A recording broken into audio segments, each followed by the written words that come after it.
considering the time of the day, and of course, everybody's tired from work. So I'll briefly just run through a brief citation of who our guest is. I'd mentioned earlier, her name is Temitope Azeez, HR professional with over 16 years consulting and industry experience across 12 countries. Temi, as she is known in the HR community, has made an impact on transforming HR processes and building teams, which led to her being brought in as a founding and expert council member with the renowned Hacking HR organization and an elite judge with CLO USA magazine. She started her reputation as human assets manager at the age of 23 and expanded her experience and leadership across West Africa, Middle East, Northeast Africa, North Africa, East Africa, South Africa, and Central Africa, in which she received Workforce USA's HR Game Changers Top 40 in the year 2019 for her exceptional role in implementing forward-thinking people initiatives. She presently is based in Accra, Ghana, and serves as Global Vice President, Talent Management of My Agro, which is a non-profit organization that supports smallholder farmers with a focus on women, on alleviating poverty and improving their chances of wealth. Temi has two girls, is a published poet, a professional artist, a gourmet baker as well. She takes inspiration from all these unconventional activities, from nature, passion for diverse culture, and her love for God.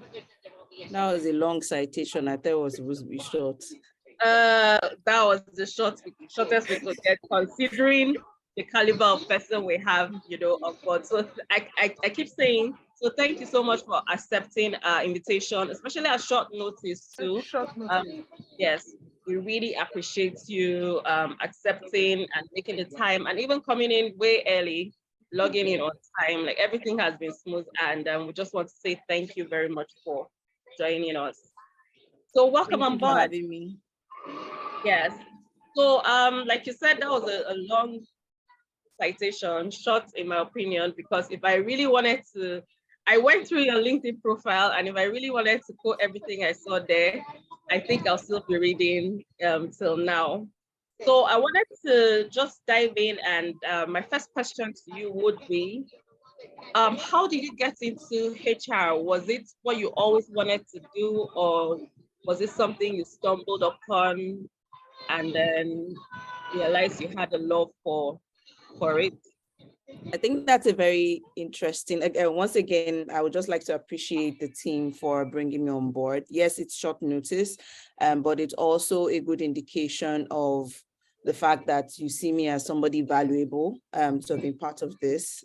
So in all humility, I'm grateful to be kickstarting Time Out, and I hope to be part of more lovely work that you guys are doing, because as small as the pockets are, these are the little ways for which we can spread our HR knowledge and experience across board.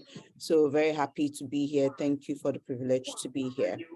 So like I said a very interesting question to start off with, because I mean, maybe Esther might be able to relate, but those times, as in back in those days, you pretty much had to be a lawyer or a doctor. That's what your parents wanted you to be. And even at that, you find that it's mostly in certain circles that you find that those children are giving guidance as to this is how you need to set that part. There was nothing like people, I mean, today, for example, I try as much as possible to get my girls involved in a lot of things so that I understand what skill or what passion they have. And so that by the time they're leaving secondary school, I'm able to say, okay, if this is what you love, these are the opportunities out there for you. These are the kind of things you can study. This is the right school to study it and all of that. We didn't have that in our own time. So it was, as long as you get an admission into university, we'll jump on it. So, and I fell into that bucket. Like, I studied political science in school, had nothing whatsoever to do with HR. I mean, no plan, no direction. I mean, that was just what was attractive at the point or available, and I took it. And I came out, and then again, doing political science, I kicked off weirdly my career with facilities management. Again, another difference. But along the line of doing facilities management within that 1 year, I'm somebody who is very inquisitive in nature. I mean, that's one of, and when I mean inquisitive, it's not just about mindset, but wanting to be able to apply what it is that I'm thinking about or researching on. And that's one of the reasons why I never always was attracted to going to a bank, because I didn't want to be controlled in my thinking or application. And so in consulting, I had that opportunity, despite the fact that I was a facilities manager, I had the opportunity to work with the consulting team, because each person was a consulting firm. So they had the human asset arm, they had the L&D arm, they had the business advisory risk management arm. And because of the way the organization was structured in terms of its matrix nature and wanting everybody to grab one knowledge or the other, I played roles in there and just found myself always contributing heavily into the human assets management team, helping them to think about new ways they could address issues. So example, things like maybe recruitment. I mean, recruitment was very manual then. Right, please, can you mute, sorry, Kami, can you mute those? Yeah. I'm muting them. Sorry, Yes.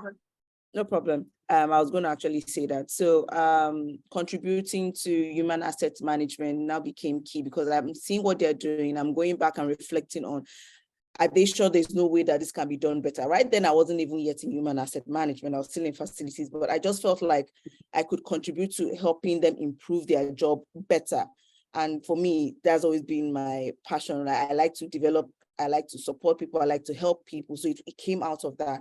And then the head of the department saw my contributions and loved the fact that it was willing and interest, and then decided to say, why don't you just try out with us as a role, as a human assets consultant? And then that's how actually I jumped into HR, because under that blanket of human asset management consulting, I was doing recruitment and non-recruitment in just one company across different industries. I mean, it was even based on that role that I was part of the 4 major merger and acquisitions that happened in banks then.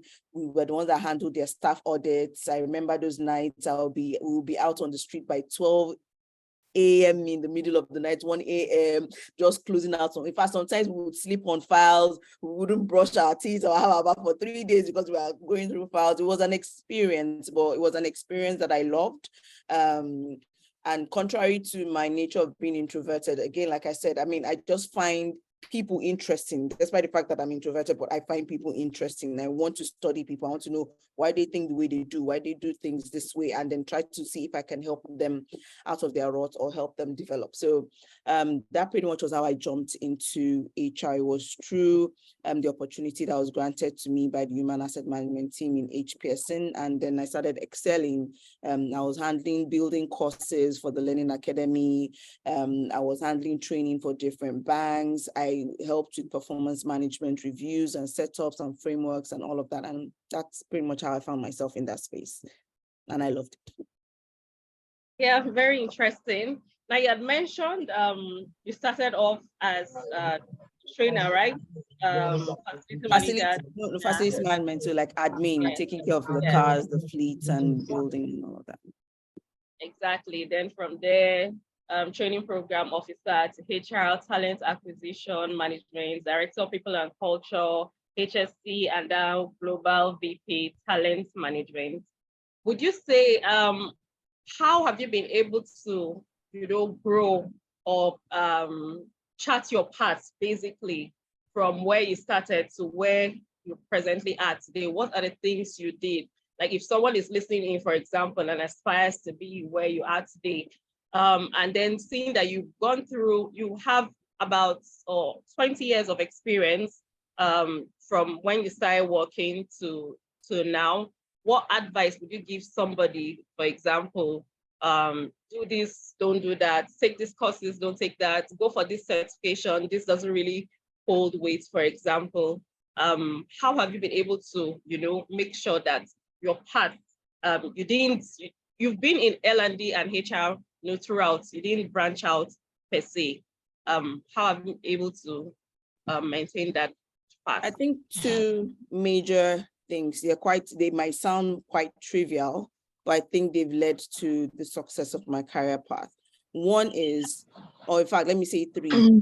First is know thyself.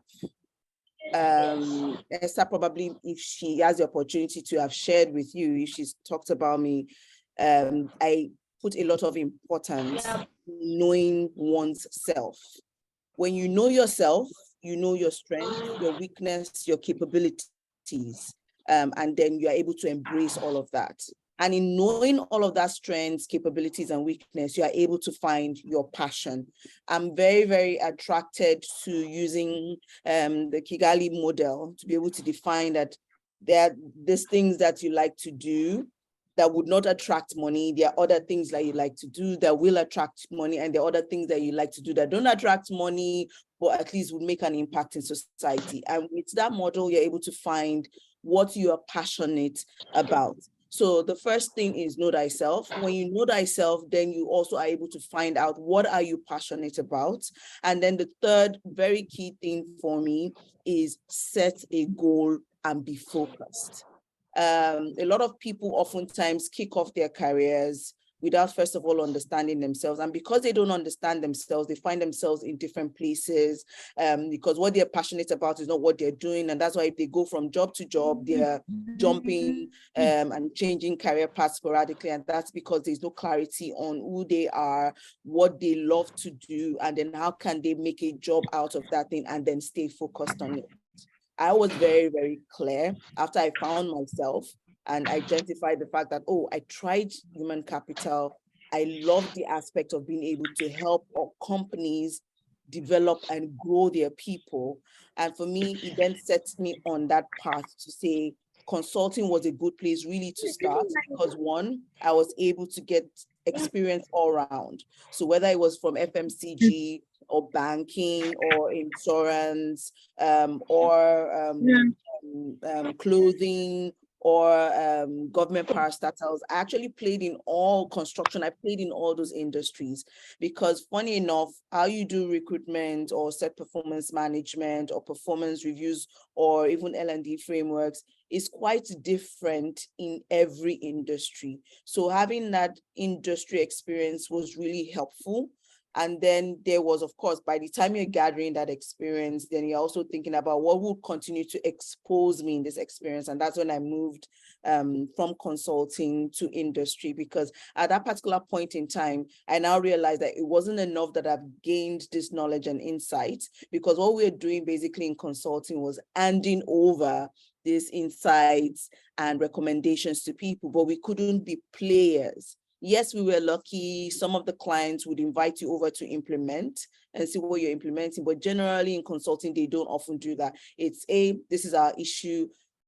Tell us the way to go about it. They collect the documents and then you're on your way. I wanted that in-house experience because sometimes we, even as consultants, we're frustrated, right? Like, we've handed you guys this. Why haven't you implemented it? What is going on? I mean, for 1 year, I mean, what was the whole point of that effort if you guys were not going to implement it? So we needed to know what was going on inside. And it's a totally different ball game, I tell you. It's not even technical in nature. It's bureaucratic in nature. It's nepotic in nature.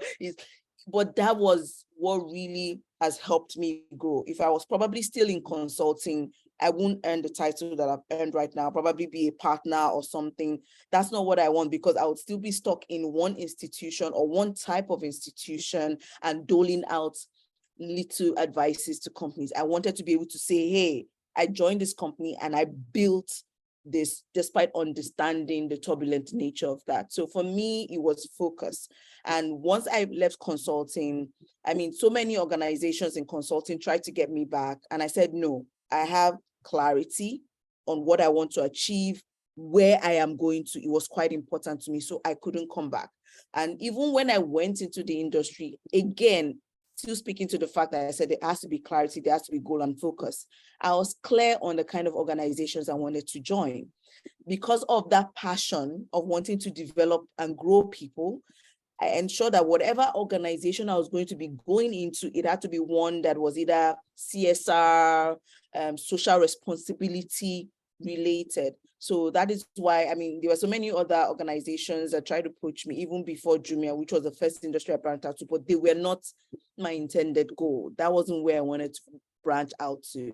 But with Jumia, they were impacting people's lives in like the local suburbs, giving them access to technology and things they typically wouldn't get in the city. And then I moved into Peg Africa because Peg Africa gave that opportunity to, I mean, I went into mountains during my work life in Peg Africa, whereby you would actually see a family who hasn't seen a light bulb before, who has no light bulb, not to now mention installing a solar TV, and then you're seeing them screaming as in the dense middle of the forest.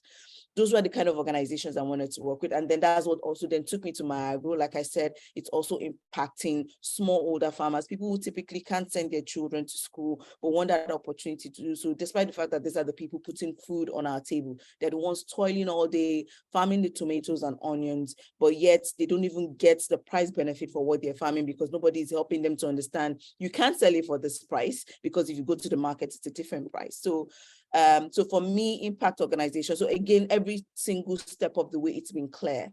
I've had organizations that were out of that scope poach me during my career path, and I decided not to deviate because like, it's not my call. It's not what I want. Their values were not speaking to my values. Their mission was not speaking to my passion, and it would derail me because I understood that if I joined those organizations, then my productivity levels might drop down because again, it's not just for the money again. If you want to stay steady and keep moving in your career, you must do something you love, because then even if money comes or money doesn't come or structure is bad, because you are so focused on the goal and focused on your own endpoint, you sail through. So for me, those are the three major points. Know thyself, number one, then be able to identify and understand your passion, and then set plans, goals, and be focused on it. And of course, when you're setting your plans and goals, you're ensuring that self-development is part of that. Esther knows, very, very key for me. If you're waiting for an organization to develop you, you're wasting your time. If they do develop you, kudos, well done, but you should own your drive, your career drive, basically, and then you will get to where you're going to. So that would be my advice. Beautiful answer. Thank you. Thank you so much. So you had mentioned certain places you worked in: Jumia, Nigeria, Jumia Group, Peg Africa, presently my agro, Global VP, talent management, my agro. What would you say is the most challenging or exciting thing about your present role? Okay, so actually for my agro, I am leaving my agro actually. Right now, I am the Chief People Officer for JMP Foundation, and I'm also sitting on the board. And I would like to use that mostly as the most challenging for now. And why am I saying that? Because we are building it up from scratch. The idea behind JMP Foundation, again, like I said, relates to my passion. It's about developing youths, developing and growing youths and giving them the opportunity to be someone, despite they're thereby giving their communities and the opportunity to grow, because then if they're able to hype their region, if they're able to bring their ideas to the fore, then stakeholders will be interested in investing on those ideas at those community levels. So we're going to even be having things like what we call Hype My Region. We're having things like, I don't know if you know Dungeon, if you've ever watched Dungeon, the show whereby entrepreneurs come to pitch and then they're judges. Yeah, we're going to be hosting a show that's going to run 13 episodes. So for me, I think it's the most challenging and the most exciting, because this is like raw, like I am building every single thing from scratch. We have built things from scratch while in consulting, but just bits and bobs of it. In all the organizations I've joined, all of them have been unstructured. That's why they brought me in.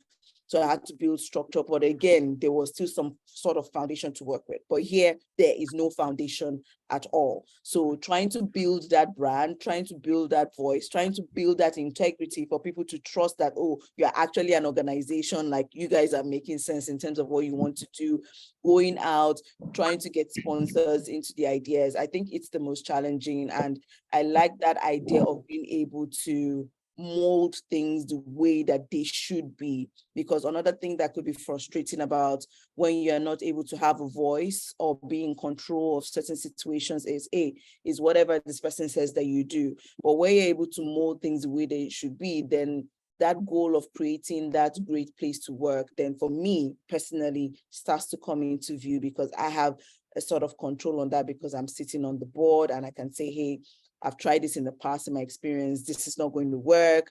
I think this should be the best way. Let us explore stuff like that. And there will be people to listen. So I think building everything from scratch is the most challenging. But even if I want to look at Mayago or every other place that I've worked, I think the most challenging would always be stakeholder management.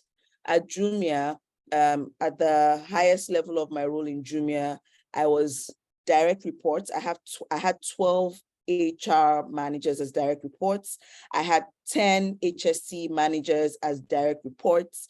I had 3 people at the group level as direct reports. That's already over 30 people directly reporting to me. And yet I still had to work with the 12 country manager directors, 12 country managers, because there was Jumia Logistics and there was Jumia e-commerce, and then still had to work with the management team at the group. So over about 60 stakeholders. That is where you would see that as you grow up the ladder, it's no longer about your technical skills. You've gotten there, so they already trust that you know you have the knowledge, you have the intellect. How do you communicate that knowledge and intellect and get buy-in? How do you relate with people that what you're saying makes sense? How are you able to influence them to go in the way that you want them to go? That has now become what is most challenging, because it's not about your skills anymore. It's your ability to relate with people, to communicate with people, and not be frustrated because you'll be frustrated. Imagine, I mean, even in PEG, we had this SLT team, senior leadership team of 12. Those 12 people can be saying 12 different things at the same time. It could be hair pulling to say, how do I get these 12 people to understand where we want to go to think in this way, or to at least find a compromise to that. So I think as one grows up the ladder, that is really the challenge. And I would encourage anybody that as you're going up, don't wait till that point to try to build that ability to engage. Rather start to work on it now, because the more you engage people, the more easier you'd be able to build the skills on communication or influencing, confidence. Because some people, as they go up the ladder, they struggle with confidence because now they have to be faced with senior management team, which they were never comfortable with. They don't know how to talk to them. You need to understand that lingo at that level so that they don't look at you and say, what exactly is this one saying? Where did she come from?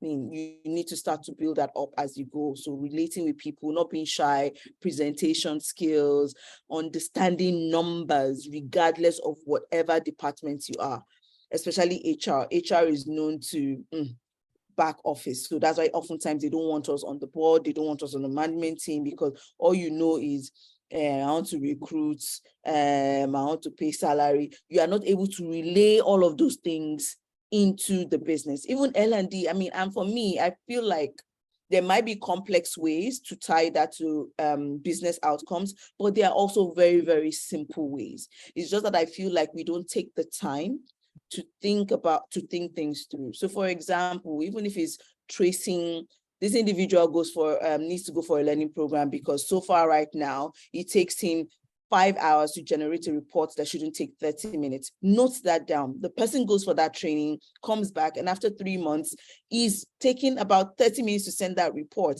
And once that report goes out, the customer is happy, so meaning it increases the NPS score, and then the customer is able to, in turn, pay your funds or remit your funds as earlier than they would have without even grumbling, and then extending your business to other businesses.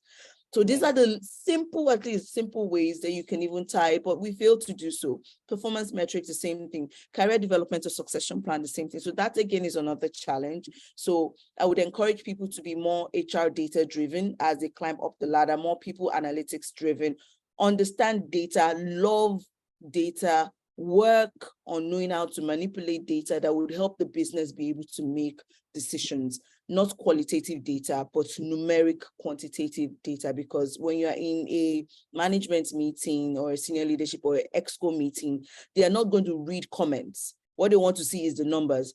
60 hires were supposed to come in September, 20 of them have not come in, and it's going to impact the business by this amount of cash flow or blah, blah, blah. We need to be numeric. So we need to be very, very data driven. And I mean, there's so many things. You can be an HR data scientist, you can be a recruitment data analyst. I mean, there's so many things that data can do. So that would be what I would say are like the few challenges that I've come across, and I would encourage everybody to start to build onto as they grow.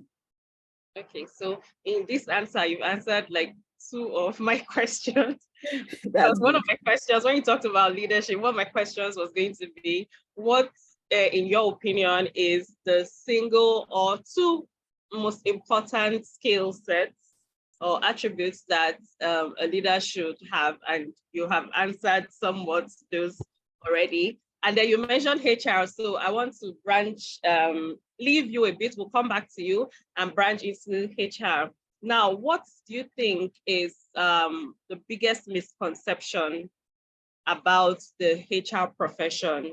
You've worked in Nigeria, you've worked in Ghana, you have experience in the Middle East, so many places, you know. What is the biggest misconception about the HR profession? From your I think I even touched on that misconception. And yes, that misconception is that HR is not doing anything. That is the biggest misconception ever, that HR is not doing anything. And sometimes I don't blame the fact that it's a misconception. Like I said, it's because we are also not communicating what we are doing. Most HR people sit at the back office doing God knows what, and management is not able to say, or the CEO is not able to say, this is what you're doing. He's meeting with the CFO is giving him numbers. He's meeting with the commercial team is giving him numbers. He's meeting with the sales team, they're giving him numbers. The operations team are giving him data, are giving him numbers. But HR is only coming to meeting to sign that we want to recruit and we want to replace. And they're like, is that all you people are doing? Training, we want to train on what? What have these people done? Who are these people? Why are we training them? How to promote? On what basis? So for me, the misconception is HR is not doing anything. And that's because people don't see the impact of what HR does, which still goes back to what I said about data. If we're able to communicate what we do via data, then they'll be able to appreciate it more. And then another thing is, again, communicate. That's another thing. Our work, or most HR people take their work to be so administrative in nature that they miss out the communication part of what they do, or the visibility part of what they do. So for example, whether I was at PEG or even at Mayagro, one key thing that needed to be done was the HR person was almost playing like a communications role.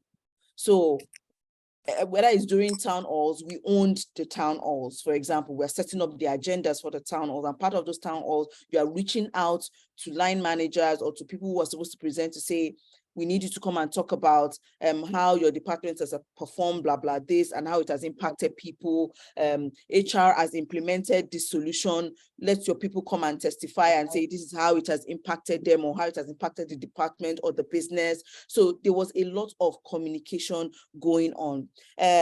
So many projects are going on. We will keep saying that, oh, we are building a performance framework, but nobody knows how the performance framework is going. Nobody knows when it will be implemented. Nobody knows if a pilot is being run. We started communicating all of that. Oh, we're building a compensation framework and philosophy in place, and we're doing it with these partners. We have to start communicating that internal to say, this is where we are, this is the phase of where we are, this is what it's going to mean for you as an employee, this is how you come in. So that way there was visibility, oh, at least, oh, this is what HR is doing. Rather than HR is just silent, just one woman or man who sits at the back of the desk and I have to walk into to make some complaints to. That's basically what they were saying also. And then when it's time for salaries, because even salaries, you hear them say at least finance is the one processing payroll. They're not even aware that HR plays a part in payroll. So again, where there is visibility, when you bring visibility to the work that you do on a consistent basis, that's another thing. You kickstart something and then you stop it halfway. Hey, HR has gone silent again. What has HR been doing? Oh, even if it's setting up little initiatives like engagement, getting people to be happy. But the important thing here is HR needs to be visible, because HR is definitely doing something.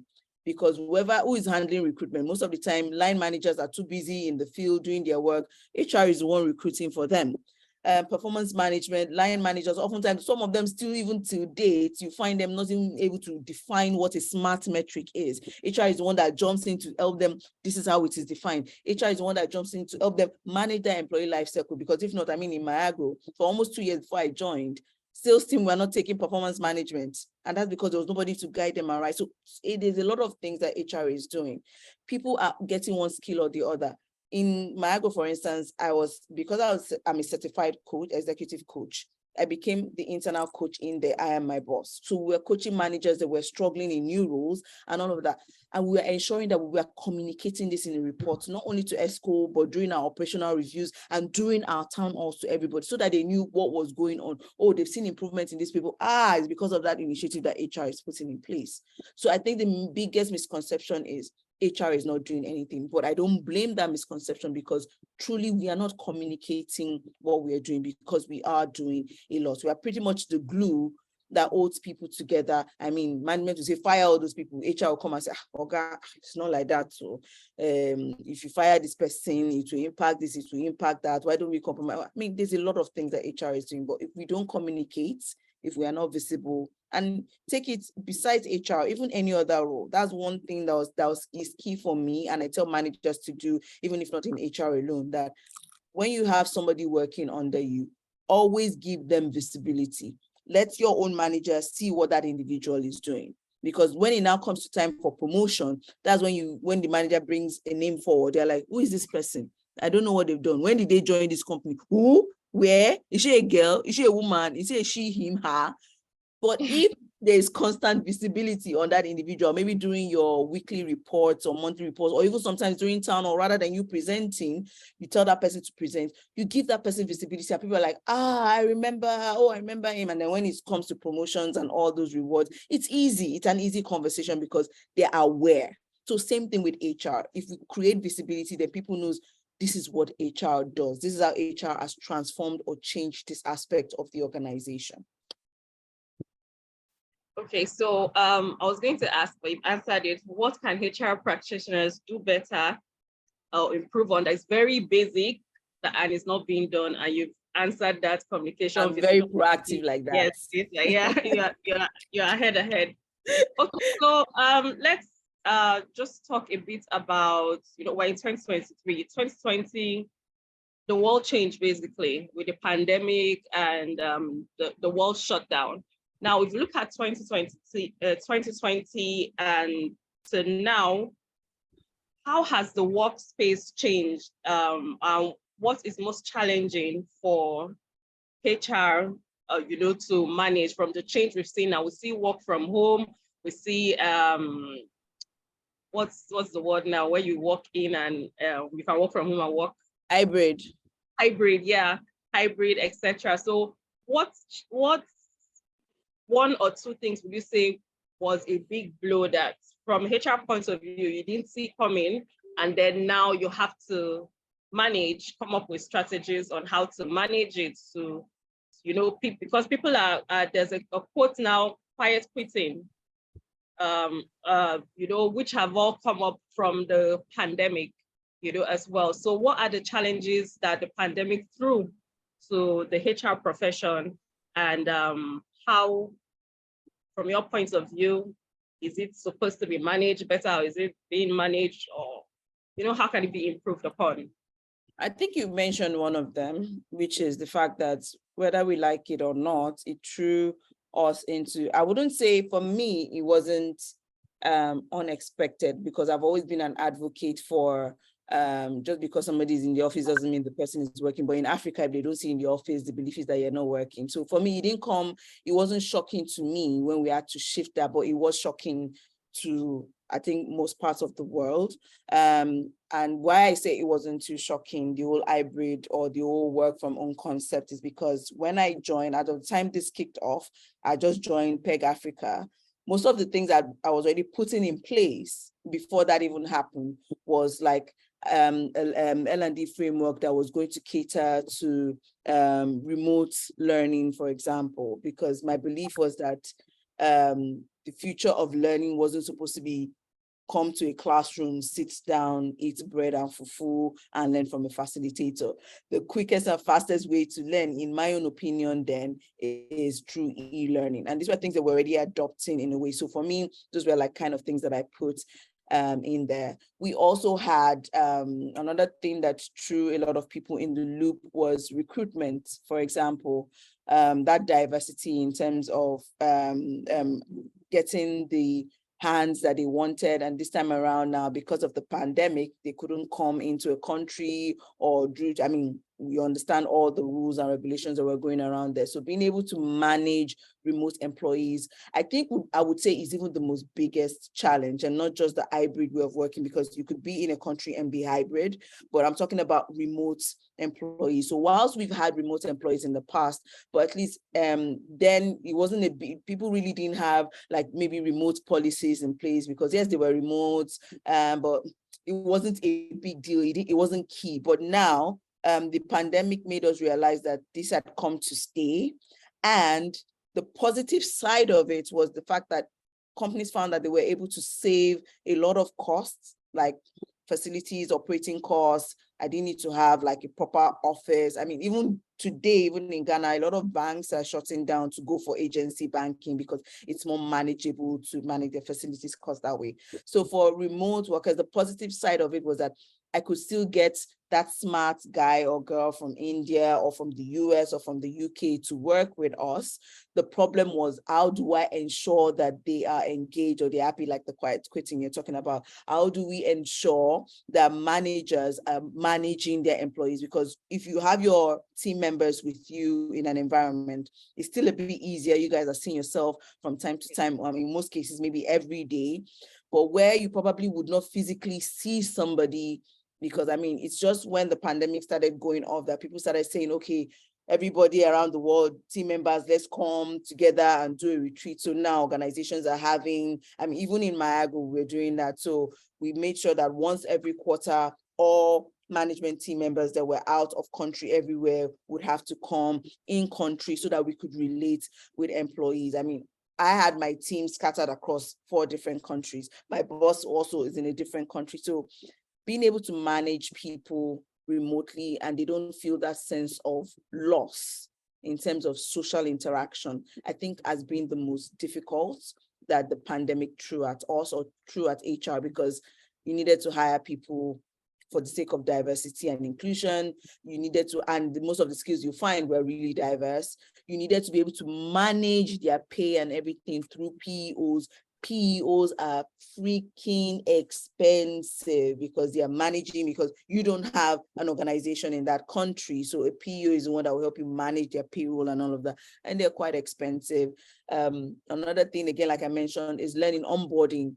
I mean, when we have orientations at Miagro, we pretty much set it for an entire week. So I had to make a schedule out of that. I mean, again, I think I'm talking about issues and then solutions. So like the onboarding, for example, we had a calendar whereby once every quarter, so with that trip, because management team will also come in, it fits into that orientation calendar. So every single person who resumes within that quarter will get the opportunity to attend that orientation before they go back to their countries, because we had to go into fields, do field visits, know who is who and interact with who. So that's how we're able to manage that social interaction and having an onboarding that wasn't just completely virtual, but at some point would be physical, because yes, they would get something. So that was that.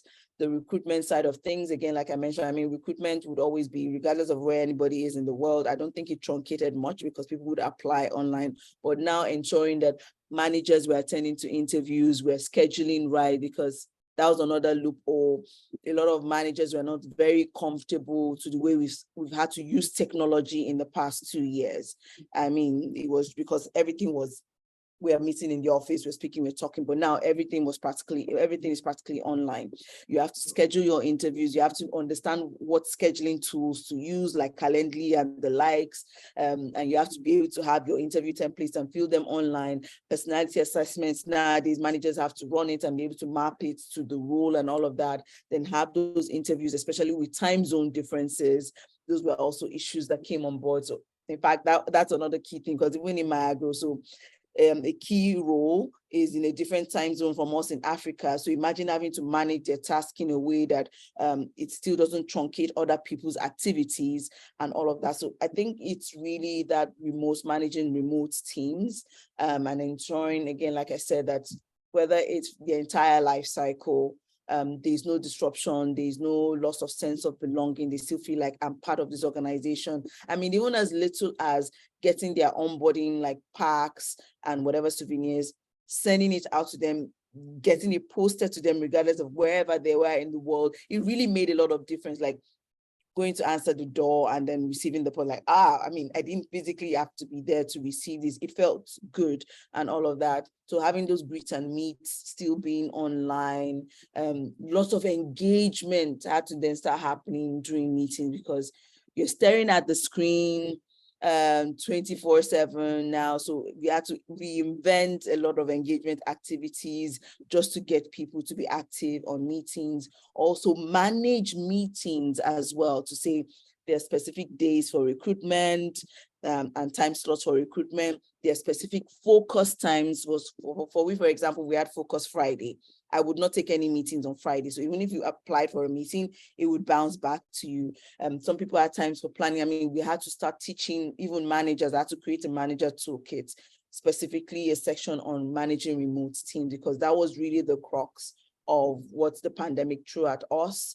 I mean, like I said, the positives there were we were able to save on cost in terms of office space and all of that.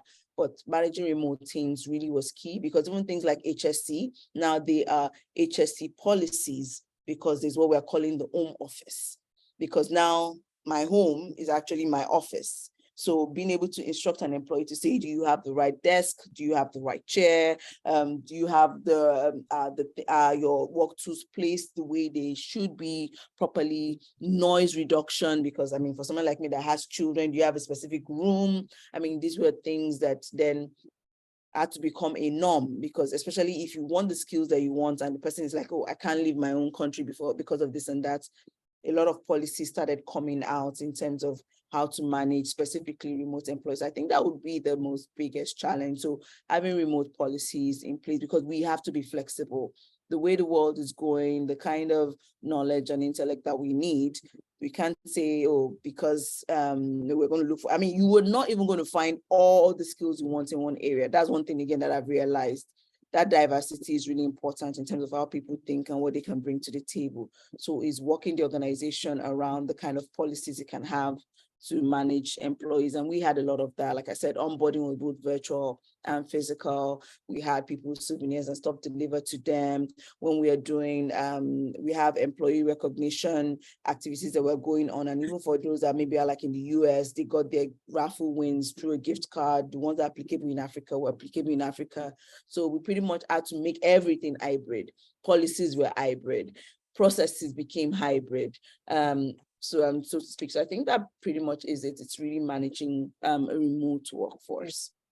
Okay, thank you. So I've been doing a lot of the asking of questions. So I'll throw it out to people in the room. I think we can take 2 or 3 questions from participants or attendees.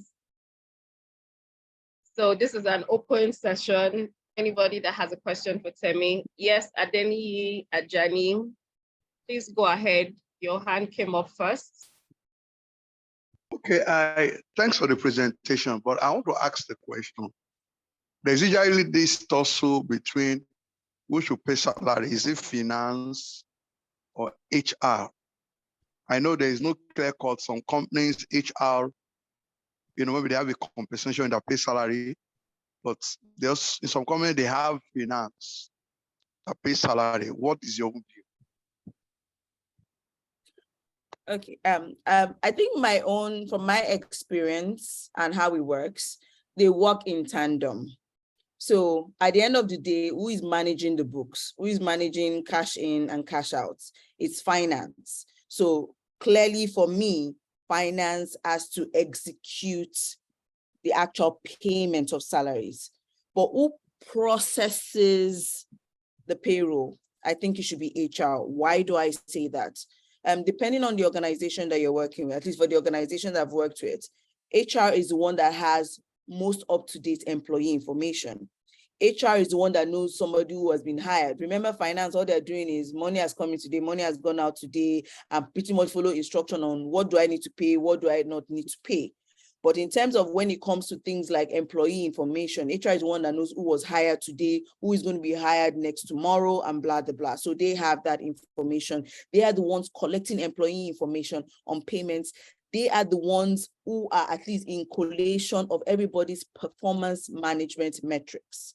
That is if things are done right. So HR should know that, oh, this person has come in right now, and the manager assigned in that, oh, this is objectives or his metrics for the period. And for some people, because they have like their metrics are commission based, again, HR has that information. So that's why for me, in terms of the initiating the payroll process, in terms of, oh, for this month, these were the people, I mean, again, finance is not going to know those who attended or they attend work for the month. HR is most likely going to have that information, because even if HR didn't have it, the manager is most likely going to walk in and complain and say, this guy didn't come in today. HR also is the one in charge of leave. So HR knows who is on maternity leave, who is on unpaid leave, who is on paid leave. So they're able to feed that information into what we call the pay variance. Once they set up payroll, they're the ones computing that variance, because finance doesn't know that. What finance is just supposed to do is question the data, is to say, last month, we paid a so individual 50K. We've seen the person's name now, and it's 60K. Why is that? Is there a note to explain that? And then, of course, typically, there should be a note when there are variances to say, oh, this person has a commission, blah, blah, this, his contract allows him to get this, it's that period, and it's signed. So for me, they work in tandem. The actual execution, I mean, who initiates that conversation with the bank that please make payments, it's finance. And then, of course, they are also auditing the numbers that they see. But in terms of preparing that payroll based on information of employees, who gets paid what, some people, maybe they're on suspension, finance is not going to know that until the point of payment. But HR is going to know that, because HR will probably initiate that conversation with the manager to say, this person is on suspension and 2 weeks pay should be deducted. So HR is the one that has all that information, and that's why HR prepares that payroll, does a variance check with managers, and then finance is able to audit it and then say, hey, bank, go ahead and pay this. That's based on my own experience. I hope that okay, so I have one, sorry to, one of the courses I take is people analytics. Okay. I'm a data person. But, usually there's this survey or this that a lot of HR gurus, there's this gap between understanding the financials and what they do. Why do you think that is? I think, in my own humble opinion, I might be wrong, is the fact is where we are coming from our origin. If you look at HR origin, we started off as personnel administrator or something, or personnel officer or something of that nature, basically just carrying files, documenting, which we are, by the way, some companies are still doing till date. Carrying files, documenting employee information, not really playing too much of a strategic role, not to now even mention numbers. And I feel like we are struggling to get out of that origin of the fact that, hey, we are no more paper pushers or employee information pushers. We are people now that have to help the organization make decisions, because if they want to make a business decisions cannot be made on their own. They are still made on people. If you want to make 5 million in the next 3 years, people are going to make that for you. If you want to open 3 new markets in the next 2 years, people are going to be the ones to go and open those markets, and then they're going to hire. So the thing is that every decision that a business has to make is tied to people. Oh, we want to shut down the shop. It's going to impact number of people. We are going to have to do layoffs, blah, this, blah, that. Oh, we got these bonuses. Okay, what is it going to say for those people who brought in? So every single business decision, whether it's new growth, whether it's a new product, whether it's a new line of business, whatever it is still tied to people.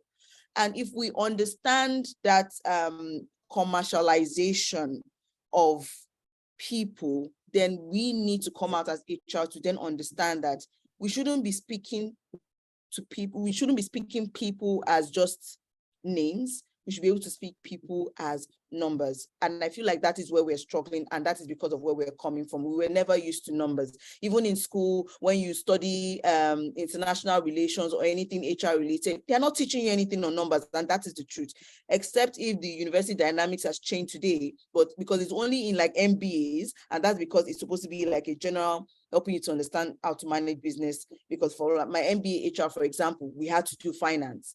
But that is coming from the fact that because there was an MBA attached to the HR, so meaning business management, that is what enforced even the finance to come in. But if you take an actual HR course or module today, you're hardly going to find anything on financials, which I feel should change, because if that changes, then that forces people, whether they like it or not, to understand that.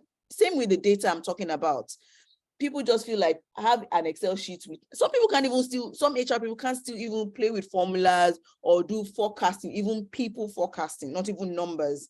And again, I'm not like fully putting the blame on them. I'll keep saying that our educational system needs to evolve the way the world is evolving, but our educational systems are not. And that's why, I mean, even in our later part of our career, I would see a graduate, fresh graduates, done a master's, do Control F or even something on Excel. It's a problem for them. And that is because it's not taught in school.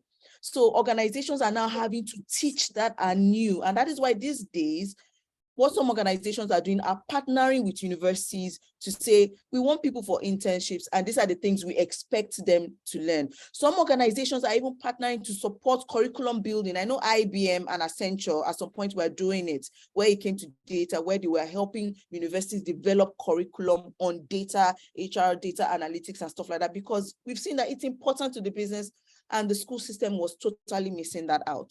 And you know, as it is now, they will say you can't teach an old dog new tricks. By the time people have spent 4 years in university, done 10 years of work experience, now tell them that they should come and be doing some graph. I mean, for me, it's not like it was easy. Do you understand? But again, because there's also the personal conviction to be able to say, like I mentioned, if you have a goal, if you have a focus, if I want to be relevant in my role at the top there, I need to be able to understand numbers. I need to, at least, even if not all, at least numbers that if they say, oh, Temi, we're opening a new office, we're opening the Côte d'Ivoire market. And the plan is that we want to have 250 farmers enrolled by maybe December 2023. I should instantly be able to tell them that to be able to get 250 farmers enrolled, it means that we need to have about maybe 10 sales managers, 20 blah, blah, these people, and each of these people is going to cost us this amount to hire.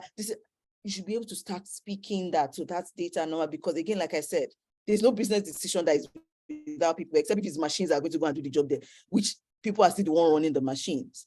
But we as HR have decided, let's do diversity, the softer things, the qualitative things. And then at the end of the day, you find that you get to that point in the ladder, they don't involve you in those finance conversations because they believe like, it's not like there's anything you can add. It's not like you can interpret or read the page and all of that. So sorry, we've gone past our time, but I think that is my own opinion about it, is that the school system hasn't helped. But that's why I mentioned earlier that self-development is also important. If you have clarity on where you want to get to, you are going to get to that. If you are going to get to that stage, you need to be able to speak numbers. And if not, I can assure you, nobody will respect you. And it's not saying it negatively to bring anybody down. It's saying it with encouragement. And that's why I said, those were chances we didn't have. So we had to struggle hard to build that skill at later stages. But you can start to build it now, knowing fully well that it's going to be of value to you as you get to that ladder, because they want you instantly to be able to think and say it, and not say,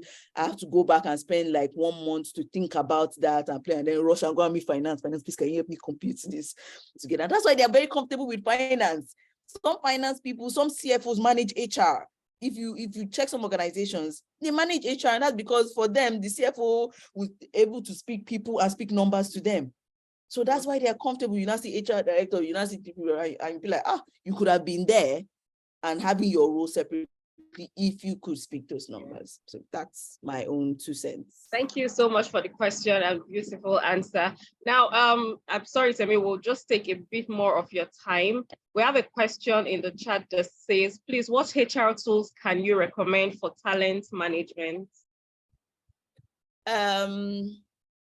HR tools for talent management. I think it depends. Talent management is broad. I always like to clarify for people that when we say talent management is just like an advanced, more strategic way of looking at HR, because talent management still looks at the entire employee life cycle, which HR does. It's just that it's looking at it from a strategic level. So rather than HR thinking about recruitment, a talent manager will think about talent acquisition. So meaning I'm looking at workforce planning and looking at that. Where an HR manager will look at the performance life cycle, a talent management will tell you, how do we manage people who fall into this bracket of performance and potential and all of that. So, and then HR will probably look at, oh, this person has exited, what can we do? A talent manager will say, I need to foresee the likelihood that this person is a flight risk, or this person is the potential, I might become this, and who next can I start to develop internally?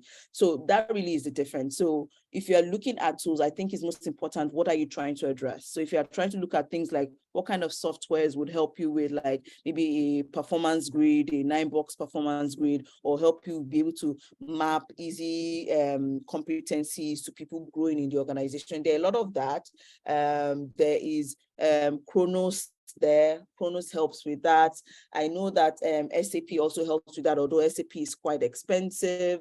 There's this one that we're using in Myagro, and even that, again, like I said, it's just a module of talent management, which is that when we hire people, we use it as a personality assessment tool, but beyond it being a personality assessment tool, it helps to map incoming people to roles and people performing similar roles in the organization. That's what it does. So the beautiful thing about that is, even if the person is not going to succeed at that role, it immediately calibrates and lets you know that there are these other similar roles in the organization that the person can fit to without you doing any work. All you need to do is just say recalibrate, and based on that, it's able to tell you it can perform this recalibrate. So it helps with succession planning and then career development, because it also gives you the red red highlights in terms of where the person is not doing so well. So that was, let me try to see if I can typically always have that open on my system. But that was a very, very great tool. Again, like I said, it's just a subset. I'll probably send it, because I think that would be a very critical tool. I don't want to disturb the presentation, but I can share that with Esther. Or share that with Cami, and then you guys can have it. But I wouldn't say there's a one size fits all. There's Monday.com. Monday.com is also quite useful. Like I said, most of them are HRISs, but HRISs with different unique abilities to them. There's People Home.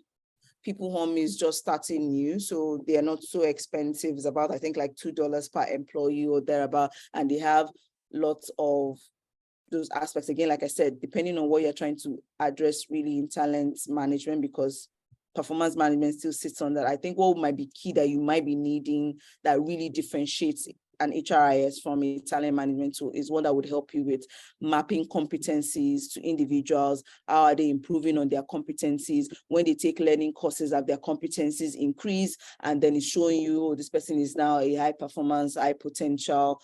And I will share the name of that tool once I can remember the name of the tool. But there's People Home, there's Monday.com, there's Cornerstone, there's Oracle. There's so many of them, actually. There are so many of them. It's just, you probably will just want to do like some comparison amongst them. And then by the time they start to show you the modules, you then know the one that might be most beneficial to you. What I would do also is maybe send a list to Cami, and then Cami can send to those who requested here, and then you can take a look at it. And probably once you Google any of them and say you want a comparison, it will give you like a comparison list. A lot of websites also do that for you to let you know the benefits of this versus the other, the cost, and the pros and the cons as well. Okay, thank you very much. So we'll take a final question from Mr. Julius. Mr. Julius. All right, good evening. Thank you very much, Temitope. I think this is the second time I'm encountering you, and the juices have been very valuable. So thank you very much for showing up tonight.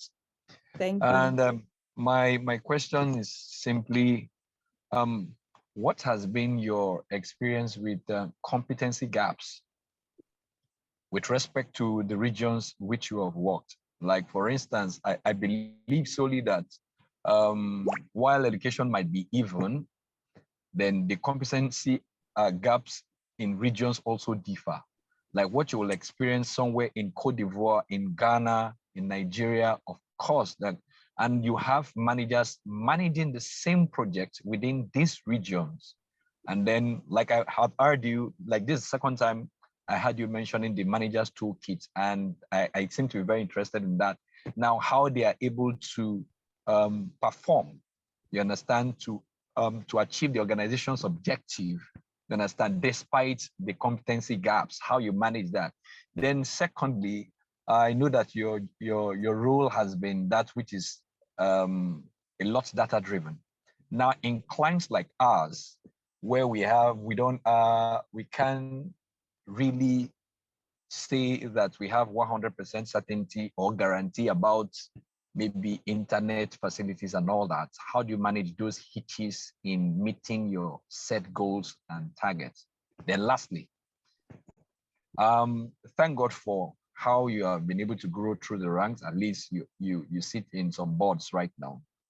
You will agree with me that the employability rates or let me say, yes, say employability rates is maybe crashing, maybe in this client like this, due to that bankruptcy of those elementary skills that discourages companies from harvesting fresh graduates. Like I've had that experience too, where you have a fresh graduate and you are wondering what exactly happened to the person in school. And then the organization don't want to start, investing on training that particular person. And that can be tied to the educational system. Or are there position papers that you write as an organization that can improve these things? If you were able to beat the bureaucracy and the nepotism that grill you. I hope I'm not too complex anyway. Okay, you probably will have to come back one after the other. One after the other. So let me start with the first question. Okay. The first question was talking about competencies, the varying competencies in different countries. That is a very short thing. I will give a very base example. I have two girls and they are studying in the same school, but yet competencies are different. Application is different. Body language, love language, everything is different. So definitely I can assure you 100% that I think one of the beautiful things is why it's easy to answer that question is you mentioned Cote d'Ivoire, Ghana. I've covered, like I said, I think over 14 African countries. None of them have ever been the same. In fact, that's one of those challenges that you find in terms of trying to breach or manage that competency gap, despite the fact that you're all heading towards one goal, is the fact that every country has its peculiarities, and those peculiarities come from their culture and their norms. Malians, for example, are very, very laid back. For example, there's hardly anything you can do. You need to be able to help them with the basic entrepreneur type skills to be able to even understand or appreciate what it means for them to critically think or to problem solve. Ghanaians, on the other hand, are very, very entrepreneur minded. So it's very, very easy when it comes to setting rules to have the person on board and they're moving at the speed of light, because they already think in that mindset. The Senegalese are they want to move, but their level of understanding is a bit low. Again, you have to take that time to put them through. The Tanzanians are quite sharp and probably even too fast. So you might find that they are getting faster than the others. So one of the things we've had to do, you just mentioned one thing, which is the manager toolkit. While creating a standard manager toolkit, the idea behind the manager toolkit was to help them understand their role as a manager in terms of the life cycle of an employee, so that they don't believe that HR is the only one that has to manage an employee. No, most of the companies I've been working with, the highest I think I've managed is in Jumia, where there are over 3,000 employees under my purview. At Mayago is 1.5, and then Peg was like 1.1. I don't have access to all these employees. I've not even seen some of them. So you as a manager are the one that has oversight over them. So we needed to empower our managers in a way. We even made it a KPI, a company KPI, which was build a foundation for a thriving team, because we were seeing the disparity in competencies. Why is Senegal moving so slow? Why is Tanzania moving faster than this? It's the same business, it's the same product, it's the same season calendar that we have. What is the problem? And we found out that it's really about, again, the people. So we had to take our time to build that manager toolkit to address the employee life cycle in terms of who you are as a manager, what we expect from you as a manager, and what your role is in the entire employee life cycle. And then we customized that per country. So standard toolkits, but then in terms of implementation, because the beautiful thing was that we did a pilot. Oh, Timmy, we love this, it's awesome, it's wonderful. But we already have a template that we work with here that makes things easier for us. Okay, no problem. Let's work with your template in Tanzania. In Senegal, oh, I think this new template will make us faster because we tried the Tanzania one, it probably slowed us down. Oh, okay, no problem. You take that template. And also what was important was customizing that process to them, so that way we could get people to move at the right, because while it sounds paradoxical that they had different types of maybe templates, tools, or processes, but that actually helped them to all move at the same pace because it was adopted to their nature, to their culture, and to their way of doing things. So it made it easier for everybody to then move forward, rather than if we gave everybody one same template. Localize it. Yeah, so localizing was very, very important. And then we had to invest in an internal manager capability program. Again, that manager capability program focused on that foundation of the employee life cycle in a customized way to each country. Because the way, for example, the certain words, certain management styles were working well, like direct management styles could work well in some countries, motivational style worked better in some other countries, transformational style worked better in others. So we needed to understand that country and say, if we want people to be happy, if we want people to be productive, this is what we should do. Rather than say, oh, because we want to be nice and dandy about everything, everybody be transformational. No, but for some people where the transformational thing wasn't working for them, because I mean, I'll keep saying it, like, I'll say that in Africa, we need high on hand. If you are giving carrots to Africans, you are wasting your time. You're not going to get anything done. But what that stick is there, they will move forward. So for me, that is it too. I mean, Esther will remember with Richard, I used to say that while most of my team, in managing my team, was more motivational, in managing a particular individual in my team, it was more of a, what do we call this thing? When you are monitoring everything the person is doing. Micromanaging. It became like, I hate micromanagement, but for that individual, that was the only way to get him to do what needed to be done. And he will tell you that really that was what worked for him. So that customization and localizing really helped us to be able to bridge the gap in competencies, and also supporting that with regular steady training, regular steady feedbacks, and having a structure in place, but a structure that was customized to every country that we were operating in. So I hope that answers question one. Question two was around you said something around how you manage, how you manage the facility. Like most of your work is data driven, and then in different regions where you have different capabilities of infrastructure, then how do you manage them in order to get your goals, to get your set objectives? Okay, but you said something about not having internet. Yes, that's what I mean, that the infrastructures vary in different places, but you still have to achieve the same goal, such that when you have a downtime in probably like Nigeria, and then other places like that, you're using the same tool, but infrastructural differences, and then how do you still hit the goal? I think, again, what is most important is still, when you're looking at your organizational structure, once you understand the challenges that are being faced there, then you're able to come up with solutions. So like you said, I mean, we are pretty much all using the same tool. We're using Logistimo, Salesforce. I mean, those were the tools that we're practically using. I mean, there was the MyAgro app. That is the same app, same tool, all around. But when we started to realize that maybe, like you said, there's downtime here, there's downtime there, that really isn't much of the fault of the organization. Like you said, it's downtime is more of the fault of the agencies that provide us those services. So when those services are down, even if the person has the information to impute at that particular point in time, they cannot impute in it. But what we always encourage is, I mean, for despite the fact that yes, we encourage using the technology, I mean, that's the best way to go because we get data right then and then. We still encourage having a backup, which is our Excel, because whether there's internet or there's no internet, your Excel sheet is still going to function. Once the internet is back on, you can then impute your data. Even if the internet doesn't come back on, most people are able to say, oh, they put on their hotspot and then send that Excel sheet to another country who can help them to update that data. Because remember, despite the fact that that system is similar, we do have a central group team that manages that system. So even if in my country, the system is down, I can still, use my small hotspot, send the Excel sheet to that individual, and the individual can do the uploads for us. So I think that is how we function. We always were encouraging that because that's how they even started before they even got used to the technology anyways.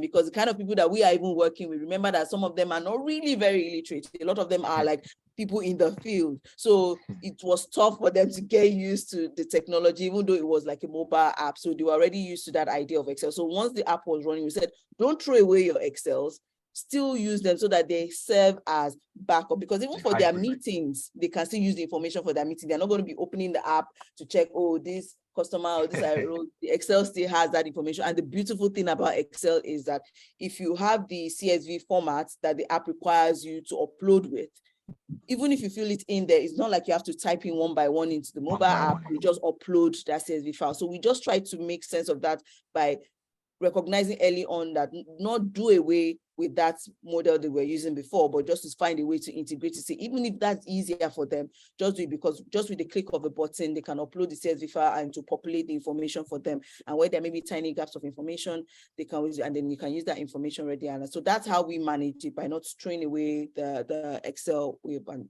just integrating it with the app way of doing things. Wow, Tabi, it's been a day. Yeah. I think he has one more question. Yes, there was one more question. You don't want her to finish. Kami, you don't want her to finish. I don't want to, because I know President wants to say something, and I don't want to take too. I already feel very bad. It's 10:22, so I don't want to take too much of her time. No, it's longer. Fine. Let President have the floor. I'll engage Temi on a personal note, if that's okay by her. Yeah, sure, it's fine. Yeah. So I have, before President steps in, because I know she was probably going to close the session, I have had a couple of questions I wanted to ask you, but you're like rapid fire, nothing serious, just give me an answer, I will go. So there were quite a lot, but I've narrowed it down to 3 because we have really taken your time, and I really feel really bad about that. So if you feel bad, you'll be letting me go right now and not you continue. You must answer this rapid fire. I want you to calm down from all the serious talk. That's why. So okay. Don't think about it, just give me your first answer. What will you do with $1 million if I give it to you right now? With $1 million, probably set up a youth foundation. Still, I feel like, and I think that led to his last talk. I feel like there are a lot of things that are educational system. Again, probably they have limits to what they can do, or they're not getting the right support from the private sector. Because again, if you look at our universities, I mean, there was a time I know we went for a presentation there, and the person who was the registrar was probably 90 or 80, who didn't even know how to move. I don't know, Esther, if you followed us on that, he didn't even know. He was supposed to go and move his slide, but he was talking to the computer and said next, and everybody was looking at him like, dude, you don't say next to the computer, you have to go there and click the next button. Like, they couldn't even use technology. So imagine that these are the people building our curriculum. So that's why sometimes I really don't expect much from the graduates that come out. But it's sad because they've spent all that time, and like he said, they come out and people don't want to employ them. So that's why we have so many unemployed youths today. So I think if I had that, it would really be to set up at least a sort of either it's a skills foundation. I mean, something like what Educate is doing. So what Educate is doing right now is that they're actually going into schools to bring those curriculums into place. So it's not just about your math, English, your business, I mean, international relations and stuff like that. They're bringing those soft skills that people need to be able to survive before they even leave school. So I think something of that nature, yes. Okay, what would be the title of your biography? Infinite Redemption. That's actually the title of my first published poetry book, but I don't know why it still always resonates with me. I don't know, I just feel like it's Infinite Redemption. That would just be my bio. Okay, and then I'm side-eyeing you for this one. Nigeria Jollof or Ghana Jollof? Nigeria Jollof. Ghana Jollof is That's why I was giving you side eye. You don't give me side eye. I've told them. It doesn't compare. It doesn't compare. Ghana Jollof. No. It was not for me. I tested it like, so what was the hype? What's the hype about, man? Nigeria Jollof has that smokiness, that charcoal, that freeness. No, not Ghana. Okay, so thank you so much, Temitope, for your time. We really appreciate it. It was a good conversation. We enjoyed ourselves. I hope you did too, talking with us or answering our questions. Thank you so much. AFCIA appreciates you. We have an e-cert for you. Would send it through Esther to you, a certificate of appreciation for you for honoring our invitation and just holding everybody spellbound. You haven't noticed most people are still here. Maybe one or two people drop off, but they keep coming back. And that's because the conversation has been topped here. So thank you so much. We really appreciate you coming on board for this. Dr. Esther. Thank you. Thank you so very much, Kami, for anchoring this beautifully. I know you were on my case and I said, you know what, I'm still talking to her. She's trying to move things around and she did. Tope, thank you so very much.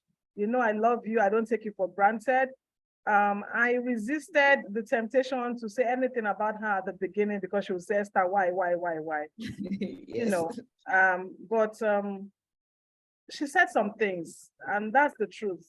I think I posted something this morning. I said, if you did not have the privilege of working with a great team member or a great team lead, you know, you probably would not have experienced some things. However, if you want to get a glimpse into how it is like to work with somebody like that, please join us tonight.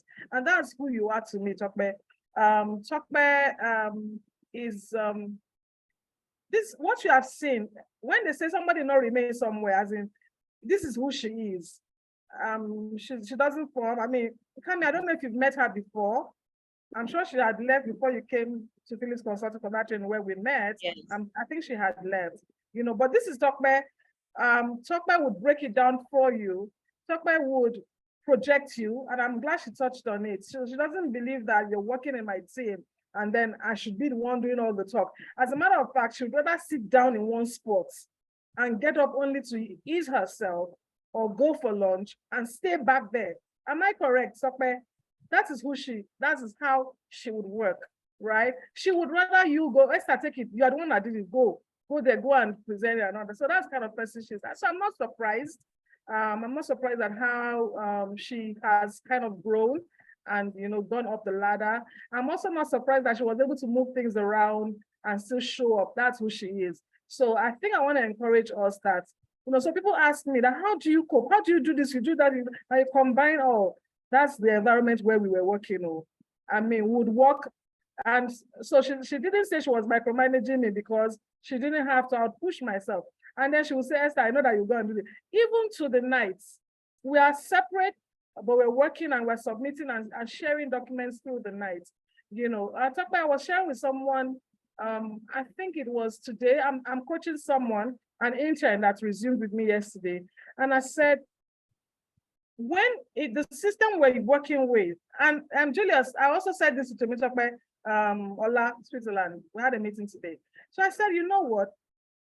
The reason why you would see the kind of content I'll come up with, training content that it has a structure, it has a flow, is because of the person I worked with. She would say, why we don't have to push it to graphics. Graphics can be overwhelmed. So what will happen if they can't meet up with your jazzing up your documents? So Esther, let's do it. You know, do it and everything. So we became notorious for not sending our materials to graphics at some point. And I was happy to be notorious because I had a notorious BIG. That was in front of me. So Tope would, you know, would stand and everything. You know. So, but today, what has that done for me? So when people see my content, I mean, the last one I did, and people were like, oh my God, it's just small. And I think most of these things, I do them under pressure. but still it would come out. So let's push ourselves beyond our comfort zone. Let's not be okay with mediocrity. And that's one of the things I learned with Tokme, and then let's also defend people. We haven't worked together for over, you left PCL, Philips Consulting, in 2017. 13. No way. 2013. No I joined way. Jumia 2013. No way, Tokme. When did I have Judah? I had Judah 2015. I joined Jumia 2013, madam. You people save us that time and let us do it. Tokme, I don't want to agree. Agree. Should I send you my CV? Please send it. Anyway, thank you so much for the time. Thank you for always being there. And I will talk to you one-on-one. You probably also want to, because I know that even if you're not fully available, I know that there are some things you can still do for us or do that we can get from you in AFTIA. So I think it's high time that we kind of bring you in. Julius is going to be chatting with you because he also wants to connect. So Julius is helping with a lot of things right now. He's coaching me through my own book process and just managing my life. So he'll probably lead you or walk you through the membership. But I think we really need you to, once in a while, maybe drop some things, do some things and everything. We'd really, appreciate that. Thank you so very much. Tokpa, I don't know if you met Tayo Badru at Philips Consulting. Yes, now. He's here. I was wondering when I saw Tibadru, I was like, is this Tayo? Hi, Tokwe, it's me. How are you today? So you decided to keep quiet. It's me.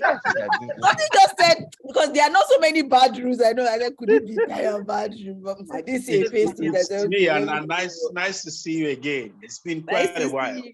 Nice to not see you because I can't see you. Your video is not on. Oh yeah, I can see you. Okay, let me put up my video. Okay, so can you see me now? Good to see you again. Good So to this is see reunion. you. Yes, You are so doing reunion, yeah, right? Yes, so we are doing reunion. So Taya is in AFTIA as well. And That's me nice. and Danny that was asking questions or dropping things about, he used to facilitate. I think he still does for Philips Consult, but you remember Nia Danny was taking some of our courses. That's him. Yeah. So I mean, it would be good to bring you into the fold. Thank you so very much, everyone, for staying on this long. I mean, I kept emphasizing 60 minutes because I know her. So forget all this. She will still yab me and say, Esther, this one. You could not. She will criticize and tell us because she's techie. Hey, Uzoma, where is Uzoma? Uzoma is techie like you, Tokme. I've never seen.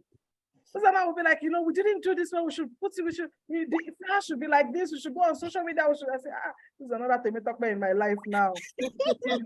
So, but thank you so very much. Uzoma is the head of the units managing this. She had a session as well, 8 to 9. I don't know if she's back in here. She's there. So I'm going to hand over to Uzoma and Kami. Thank you so very much, Dr. Thank you. It was really nice spending time with you guys. I'm looking forward to more future engagements. Good evening, everybody. Hi, Temitope. Thank you very much. I've been trying to do She has come. 3 things. What, Mr. Julius? Uzoma, we can't see your face, so because Dr. has to see your face. You can't see my face now. Please. Temitope, thank you so much. I enjoyed the session. I mean, I was trying to multitask my hearing. But thank you. Has she gone? Yeah, I think she dropped out. Oh, she just dropped out. Yes. Kami, well done. Kami. Thank you. Kami was Mr. on top gear you see how today. she's been hiding? Shall you see? Kami was on top gear today, man. Don't mind Kami. Kami is she's hiding gold and diamond and oil inside her. We have a new why I've Uzo. been chasing her. If the more she's hiding, the more That's I'm her name, chasing. so you will know that she's hiding Don't chase something. me. Thank you so very much, everyone. Chief Dakbo, I see you. Bie Coco, who is? I'd like to meet Bie Coco. I love the name. Chief I love the name. Bie Coco, Dopsology. how can we meet you? I know you're not in Accra, so thanks for joining us. But how can we connect with you? Hi, Bia Coco. Good evening. This is from Africa. Hi. Good evening. Yes, I'm from Africa. Can you hear me? Yes. Yes, we can. Yes, we can. Okay. I'm glad I joined. It was my boss that sent the link to me. So I don't know if I should drop my email or Your the Yes. email. process that you guys use to Drop your email and communicate. phone number. Julius.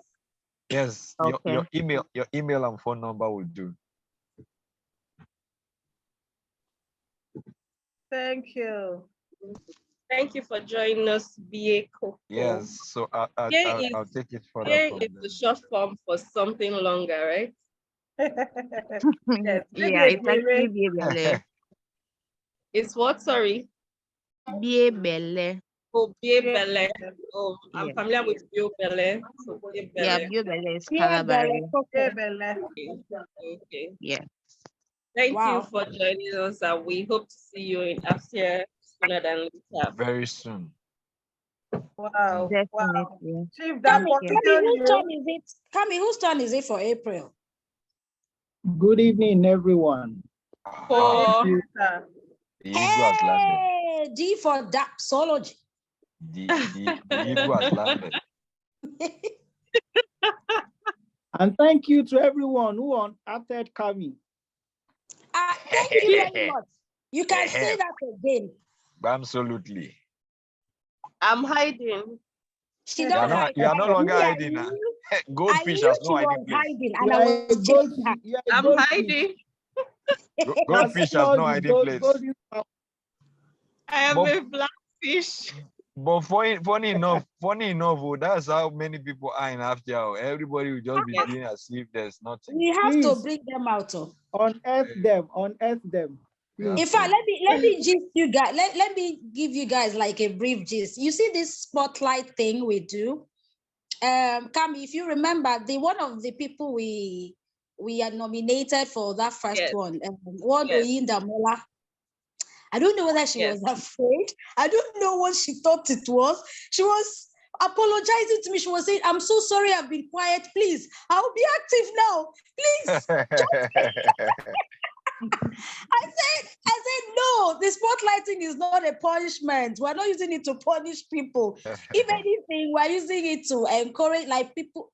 So she said, she was like, please, no, don't worry. But after we did, who did we did? Shola, after we did Mr. Shola. Yeah. And then I think Dakpo Zone was the one that broke the jinx for her. Immediately she saw that one, she ran to my wall to say, I'm ready now.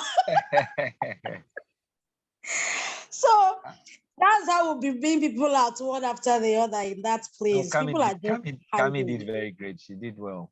Thank you. Well done, Kami. Thank you Well very done. much. Well done, Kami. It was good. You did Thank great. you And I so like much. the way you infused the humor at the end. Those Yeah. questions. Yeah, that was good. Dopsology. Present, sir.